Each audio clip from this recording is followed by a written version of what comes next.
So let's go into a little bit of your healthcare and the nightclubs that you own. What owning a nightclub teach you about people that medicine never could? Ooh, child.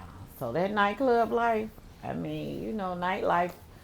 I'm gonna be honest with you. Again, I grew up glamorizing the D boys. The 2 for 10s, the $10, and liquor, $10 a shot. This the closest I'm gonna get to that drug money. So I was like, I gotta get it. I gotta get it. Right. So I'm in there. I'm pushing that liquor. You meeting people, but once they get too intoxicated, it's a problem. Yeah. So, and being in Chicago, I for sure had to make sure I had security on the door that didn't jeopardize our safety so they didn't accept money to let somebody in with a gun. I had friends and family that I grew up with that they started hating me because they had to get searched. You ain't coming in here with no gun. Yeah. You can't come in here because you ain't going to remember this princess spot when you get drunk and somebody piss you off and now you want to shoot. And then the liability lies upon you. Absolutely. So it taught me that. It just taught me once people are so intoxicated, sometimes they're not gonna be. You can't reason and rationale with them that moment. Mm-hmm. So that's what Greg came in a lot of times because he really didn't drink and he would just okay, all right, keep people calm, and then the next day if we had to call the person or whoever and talk to them and say, hey, you did this, this, and that. Let's not do that again. Exactly. So I know y'all probably had a lot of incidents up there at the club, but y'all knew how to defuse them. It was honestly when I first opened Red Kiva, me being from the South Side was hating on me. Mm-hmm. They ain't showed me no love. The West Side showed me all the love. So the West Side, shout out to the West Side.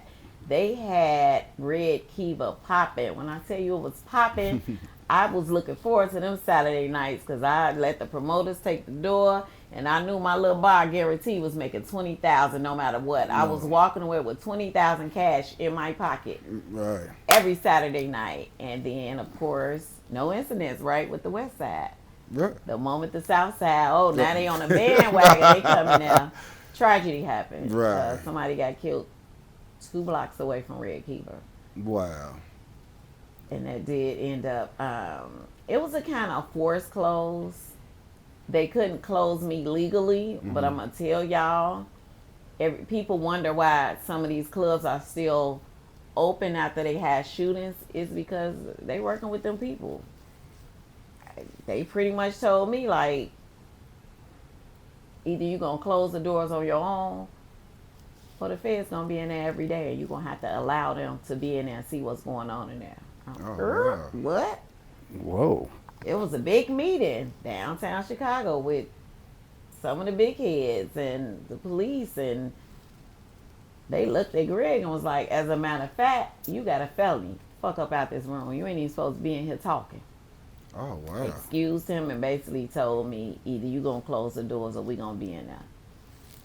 I'm from the streets. At the end of the day, I couldn't live with myself if I allowed them to be in there watching, stalking, taking pictures. Do what y'all gonna do, but not on my here. watch. Exactly. So closed the doors, and that ended my phase at Red Keeper. And then you opened up. Diamond Sports. There you go. Yeah, I was. Tell us a little bit about yeah, that. Red Keeper closing. I was depressed. You had the haters like, that's what that bitch get. Her club gone. I was depressed, and Greg was like, "Nah, we ain't going out like this. We're gonna get you something else." So Right. we took the show on the road, found a spot in the south suburbs, applied for a liquor license, got it, birthed Diamond Sports Bar. Diamond was good. Diamonds was like Cheers. You could just come in and everybody know your name, and you get some good food, sit at the bar,